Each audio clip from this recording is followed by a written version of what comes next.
नमस्कार, मैं गौरव जोशी, श्रीमती मोहरी देवी तापड़िया गर्ल्स कॉलेज जसवंतगढ़ के इस YouTube चैनल पर आपका हार्दिक स्वागत करता हूं। हम पढ़ रहे हैं व्यावसायिक सांख्यिकी और इसके अंतर्गत हम पढ़ रहे हैं सारणियन टेबुलेशन। इससे पिछली क्लास में हमने सारणी के प्रमुख भाग पढ़े थे कि किसी सारणी के प्रमुख भाग कौन कौन से होते हैं और सारणी बनाते समय किन किन बातों का ध्यान रखना चाहिए।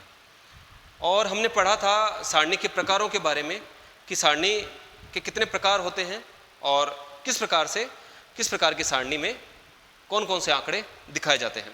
आज की क्लास में हम एक प्रैक्टिकल क्वेश्चन सोल्व करेंगे। क्वेश्चन है, निम्नलिखित सारणी जो जनसंख्या वितरण को लिंग, आयु तथा साक्षरता के अनुसार प्रदर्शित करती है। तो इस सारणी में 3 गुणों का समावेश किया गया है, लिंग, आयु और साक्षरता। तो यह एक जटिल सारणी है और जटिल सारणी में भी त्रिगुणी सारणी है। जब कोई सारणी जिसमें एक से अधिक गुणों का समावेश किया जाता है वह जटिल सारणी कहलाती है। तो 3 गुणों का समावेश किया गया है तो यह त्रिगुणी सारणी है। तो यह जो सारणी है वो जनसंख्या वितरण को लिंग, आयु तथा साक्षरता के अनुसार प्रदर्शित करती है।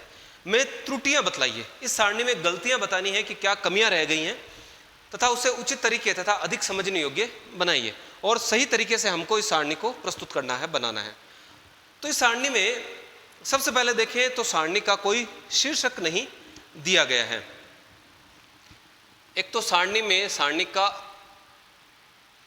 उचित शीर्षक, एक टाइटल होना चाहिए टेबल का, वो उचित शीर्षक इस सारणी में नहीं दिया गया है। दूसरा, इस टेबल में केवल 2 ही गुणों का समावेश किया गया है, आयु और लिंग। साक्षरता के गुण को इसमें छोड़ दिया गया है। साक्षरता के गुण को सम्मिलित नहीं किया गया। तीसरा, इस सारणी में देखें तो जो अनुशीर्षक हैं, अनुशीर्षकों में जो आयु है इसका शीर्षक नहीं रखा गया है। हमने बात की थी कि शीर्षक के अलावा अनुशीर्षक और उपशीर्षक रखे जाने चाहिए सारणी में। तो इसका पता नहीं चल रहा कि ये जो कॉलम बनाए गए हैं ये किससे संबंधित है, 0 से 25, 25 से 50, ये क्या है। तो इनका कोई शीर्षक नहीं रखा गया जिसको हम अनुशीर्षक कहते हैं। तो इसमें अनुशीर्षक नहीं रखा गया है। और दूसरा, जो ये मेल और फीमेल हैं, जो सेक्स है, लिंग है, इसका कोई उपशीर्षक भी नहीं रखा गया है। तो अनुशीर्षक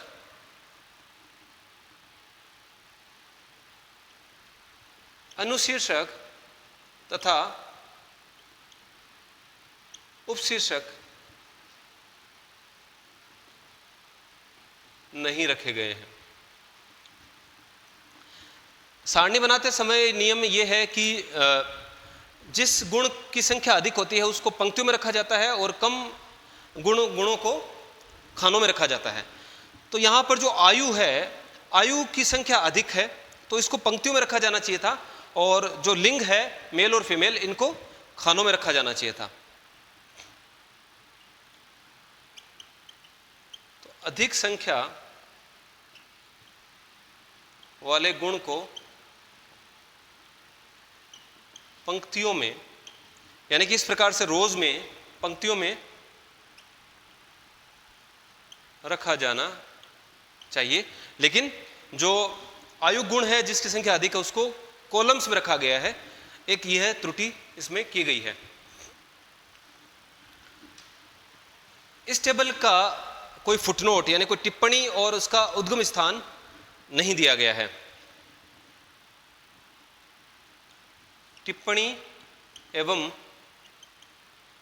उद्गम, इस टेबल में टिप्पणी और उद्गम नहीं दिया गया है।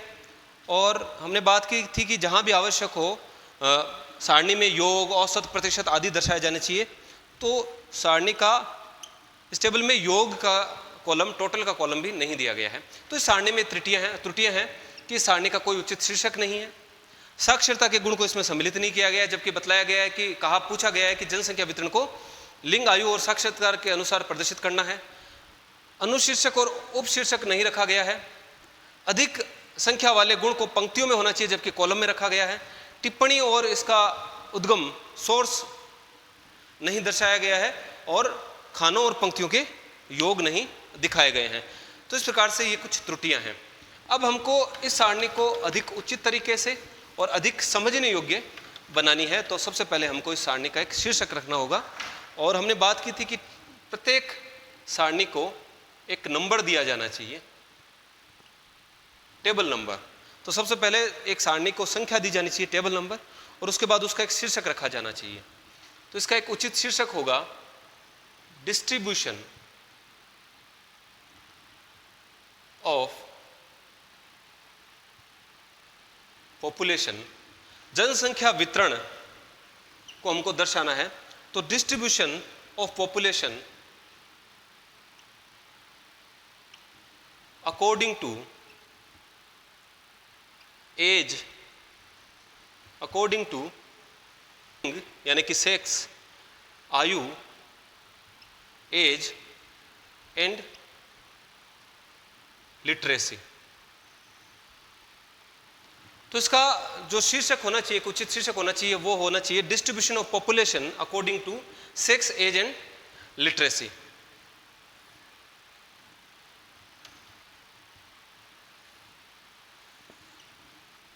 इसके बाद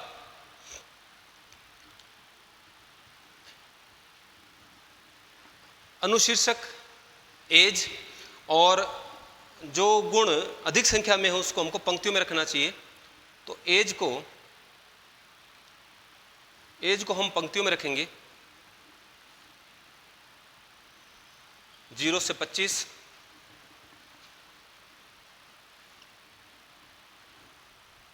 25 से 50, 50 से 75 और 75 से 100।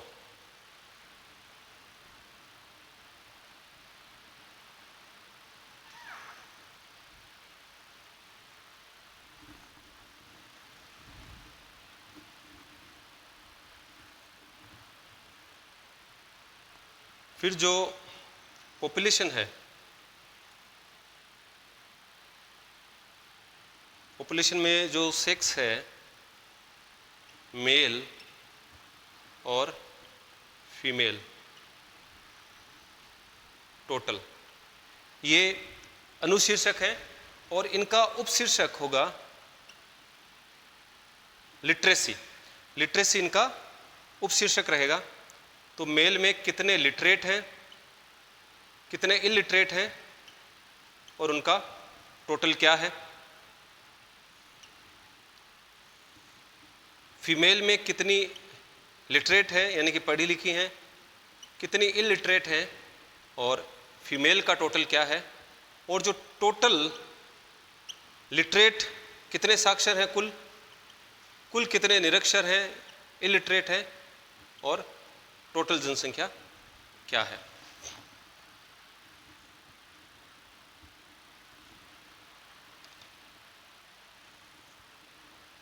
तो ये मुख्य कॉलम है टेबल के, ये इस टेबल के मुख्य कॉलम हैं। इनके लिए गहरी शाही का प्रयोग करना चाहिए।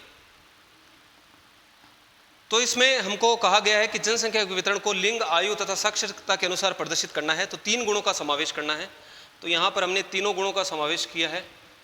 जनसंख्या है उसको लिंग के अनुसार मेल फीमेल, और साक्षरता लिटरेसी, लिटरेट इलिटरेट, और फिर इनका टोटल।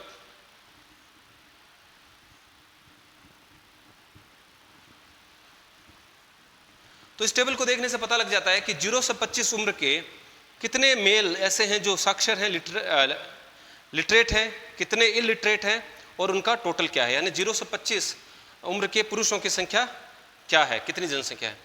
इसी प्रकार 0 से 25 आयु वर्ग की कितनी महिलाएं लिटरेट हैं यानी पढ़ी लिखी हैं, कितनी निरक्षर हैं, और 0 से 25 आयु वर्ग की महिलाओं की संख्या कितनी है।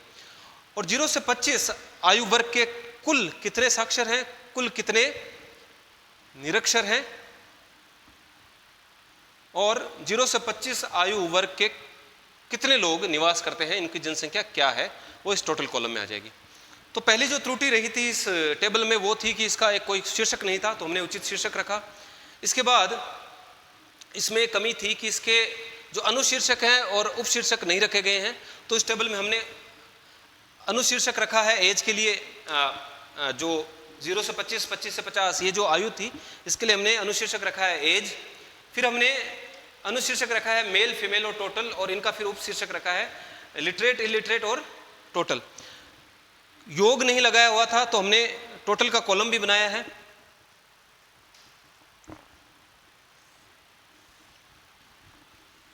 टोटल दर्शाया जाएगा। जिस गुण की संख्या अधिक होती है उसको पंक्तियों में रखना होता है, तो आयु की संख्या अधिक थी, वर्गों की संख्या अधिक थी, तो इसको हमने पंक्तियों में रखा है।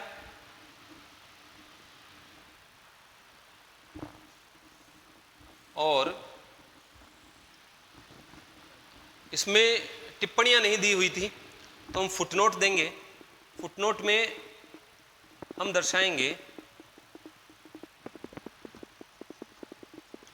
टिप्पणी में लिटरेट, LIT का मतलब है लिटरेट, और ILL की फुल फॉर्म है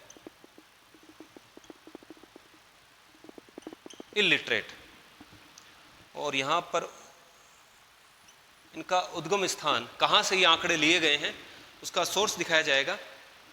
तो इस प्रकार से एक अधिक समझने योग्य और उचित तरीके से सारणी का निर्माण किया जाएगा। तो आज की क्लास में इतना ही।